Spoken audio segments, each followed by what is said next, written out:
36 бөлүм. Хиския падышанын падышачылыгынын 14-жылында Ашур падышасы Санхейрип Жүйүттүн чептүү шаарларынын баарына кол салып, аларды басып алды. Ашур падышасы Иерусалимге Хиския падышага Лакиштен Рапшакты көп аскер менен жөнөттү. Ал жуугучтун талаасына кеткен жолдогу жогорку көлмөнүн суу түтүгүнүн жанына келип токтоду. Аны Ак сарай башчысы Хилкиянын уулу Элияким, катчы Шебна, тарыхчы Асап уулу Жаах тосуп чыкты. Аларга Рапшак мындай деди: Хискияга айткыла, улуу падыша Ашур падышасы мындай дейт: сен деги эмнеге таянып жатасың? Мунун баары куру сөз деп ойлойм. Согуш үчүн кеңеш жана күч керек. Сен кимге таянып жатасың? Менден эмнеге бөлүнүп чыктың? Сен ушул сынган таякка, Мисирге таянам деп ойлойсуң. Ага ким таянса, ал анын колуна кирип, колун тешип кетет.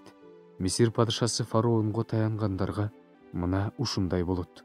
Эгерде сен мага 5 кудай теңирибизге таянабыз десең, анда кудайыңардын бийик жерлери менен курмандык чалынуучу жайларын Хиския алып таштап, Жүйүт менен Иерусалимге мына ушул курмандык чалынуучу жайлардын алдында гана табынгыла дебеди беле?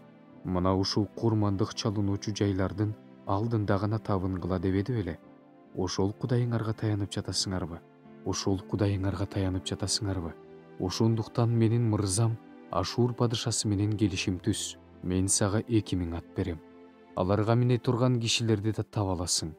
Майдан арабалары менен аттар үчүн Мисирге таянып, сен менин мырзамдын кичине кулдарынын бири болгон жол башчыны артка чегинүүгө кантип мажбур кыласың? Мен бул жерди кыйратканы Кудайдын эркисиз келдим беле? Теңир мага ушул өлкөгө бар, аны кыйрат деп айткан. Ошондо Элияким, Шебна жана Жаах Рапшакка: кулдарыңа арамей тилинде сүйлө, анткени биз түшүнөбүз. Дубалдын үстүндөгү элге угуза биз менен Жүйүт тилинде сүйлөшпөдү иште. Рапшак аларга: мырзам мени ушул сөздү айт деп, мырзаң экөөңөргө эле жибербеди беле? Жок, дубалдын үстүндө отурган кишилер силер менен кошо өз заңын өздөрү жесин, өз заарасын өздөрү ичишсин деп мени ошолорго да жиберген деди. Анан Рапшак ордунан туруп, Жүйүт тилинде мындай деп катуу кыйкырды: улуу падыша Ашур падышасынын сөзүн уккула. Падыша мындай дейт: Хиския силерди азгырбай эле койсун, анткени ал силерди куткара албайт. Бизди Теңир куткарат, бул шаар Ашур падышасынын колуна салынып берилбейт деп Хиския силерди Теңир менен үмүттөндүрбөй эле койсун. Хискияны укпагыла, анткени Ашур падышасы мындай дейт: мени менен элдешкиле, мени тосуп чыккыла. Ар ким өз жүзүм сабагынын жемишин, өз анжырын жесин, ар ким өз кудугунан суу ичсин. Мен келип, силерди өзүңөрдүкүндөй болгон эгини, шарабы мол жерге, жемишке, жүзүм зарга бай жерге алып бармайынча ошенткиле. Ошондуктан Хиския силерди бизди Теңир куткарат деп азгырбасын.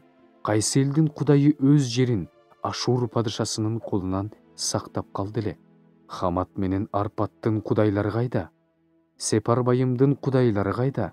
Алар менин колумдан Самарияны сактап калышты беле? Бул жерлердин кудайларынын кайсынысы өз жерин менин колумдан сактап калды эле? Анан кантип Теңир Иерусалимди менин колумдан сактап калсын?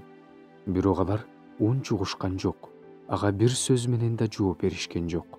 Анткени падышанын ага жооп бербегиле деген буйругу бар эле.